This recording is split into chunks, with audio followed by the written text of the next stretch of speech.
Hi folks, you're with Tacitus today, your pushback channel, and thank you for joining this radio, audio, no pictures live stream. In this essay, I'd like to talk about shakedowns and scams and race grift, hustles and lawfare around supposed human rights. Now, the human rights is just the cover story, really, to go after white people for anything they invent or think up.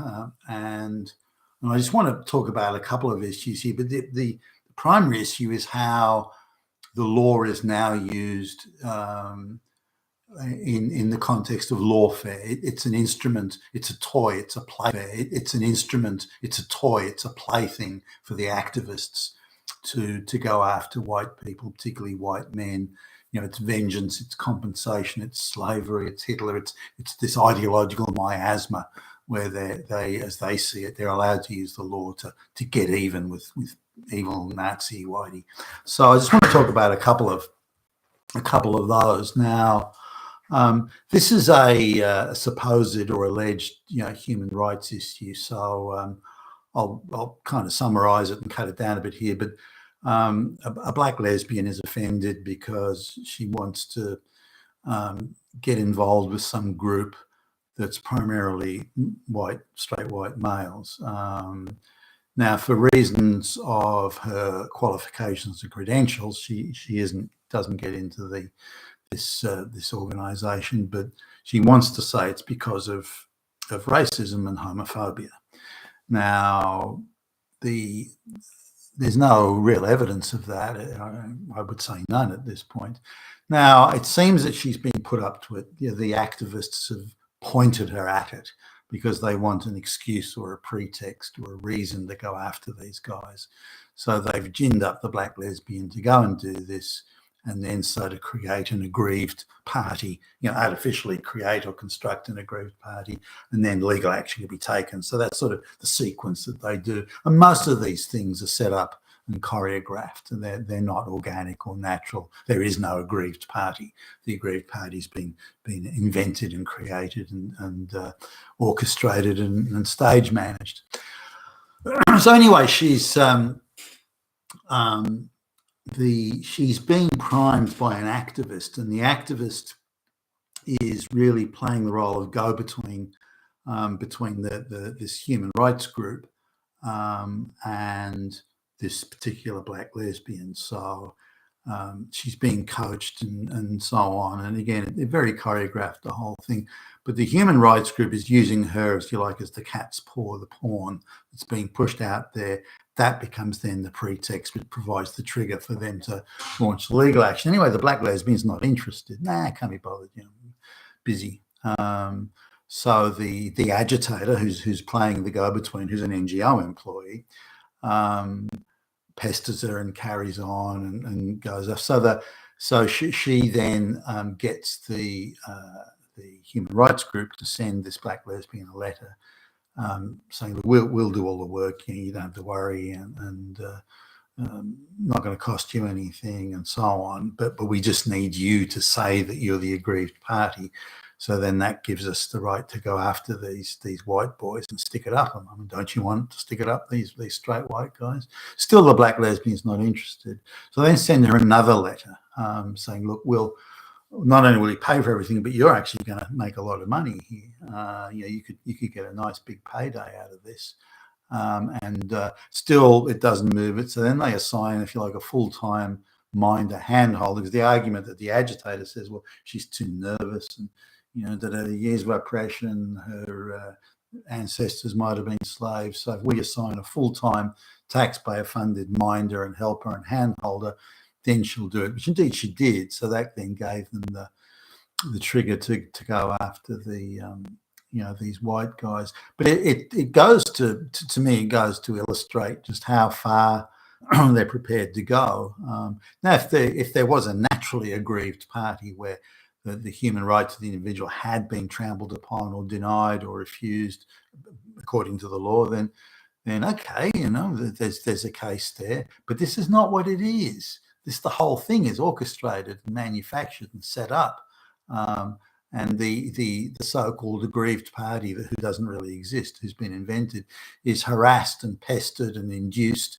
I mean, waving and dangling vast sums of money in front of the proverbial black lesbian to go and sign the form to say she's an aggrieved party. That's an outrage, and to me, that's an absolute travesty of justice, and certainly is undermining due legal process. And they can go. I mean, these are all ideological activists. They're all fanatics. And if you look online, the people involved in this organisation, they're all radical activists. None of them are people concerned with human rights. They're just concerned with this ideological vengeance crusade that they're on, which should any judge worth a penny or two should be able to see through this and say, look, I'm not handling this case straight, and questioning the witness. Say, how long did they pester and badger you for you to sign these forms? A lot of these cases could easily be thrown out of court, but these human rights groups have an incredible track record of getting activist judges to hear the case. And wow, I wish we could all get judges that were so sympathetic to our cause. So they tend to win these cases and get payouts.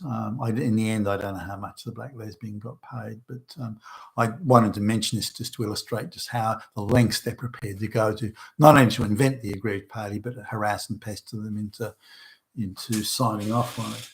Now, here's another one, which is along similar lines. This is a divorce case, and I know the woman. I've met him, but I know her more than much better than I know him. And I was in this on the outset, that the courts, the activists in and around the court, including the lawyer and the social workers, they pestered her to take legal action, to go through the courts and get him for everything he's got. Screw the motherfucker. Go. And she had told me, and it's not the first woman to say this, that if you go after him and tear him to pieces, then we lose all his cooperation down the track and in the future. So why piss someone off to this extent that they will refuse to cooperate, blanket refusal to cooperate in the future? Surely it's better to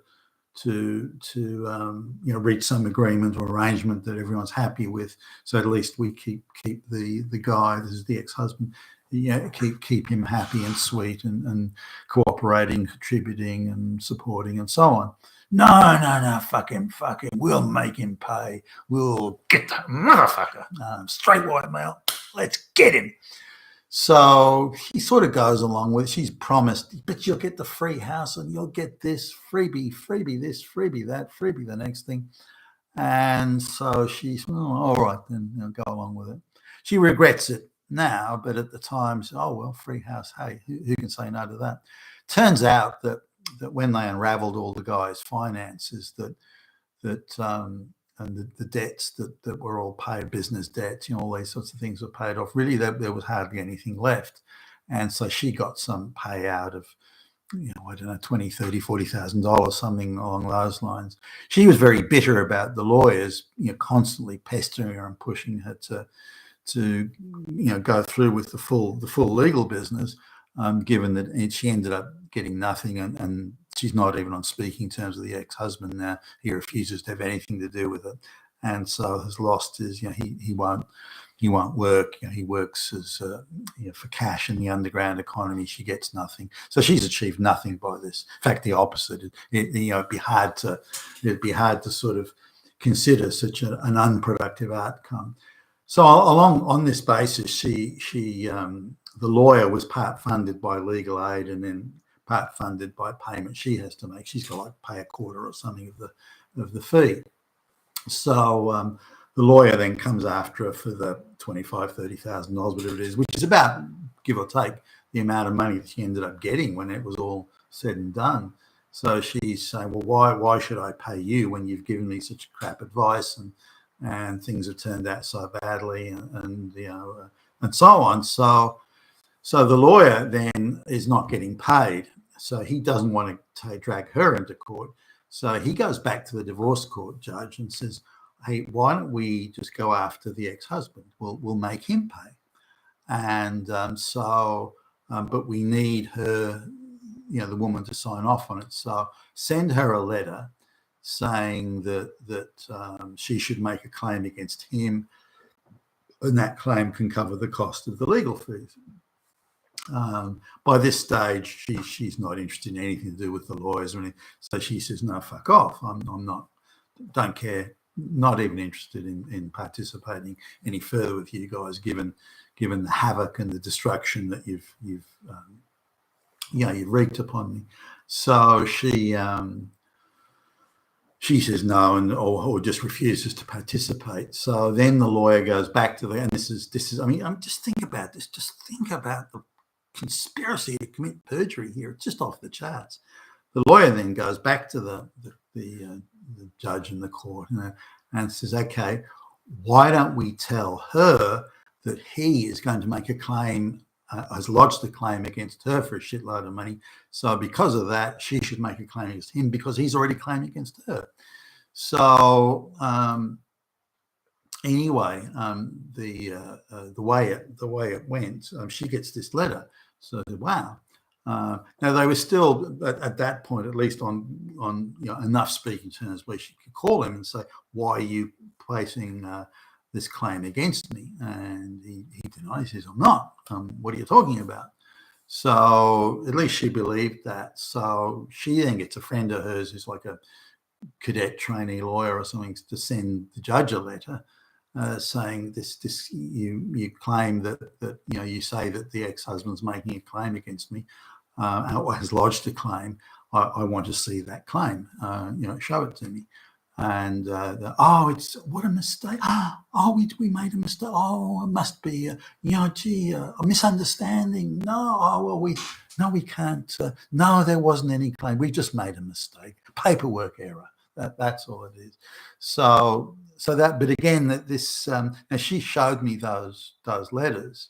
So the lengths that the court was going to make sure that the activist lawyer got paid, they got to make sure of that. But the lengths they were going to, committing perjury, making false statements, conspiracy behind doors, it just had it all. And yet none of these people are going to be. But it illustrates, I think, the overall attitude these activists have to lawfare. Lawfare is a toy and a plaything to make, the straight white men to get them to vengeance for all the bad things, oppression of women, slavery, Hitler, and that's all it is. It's nothing more than that. And we can see this in the pursuit of Trump in the US. So this is the attitude they have towards these sort of things, and it's pretty scary. You've been with Tacitus today, your Pushback channel. Thank you for listening.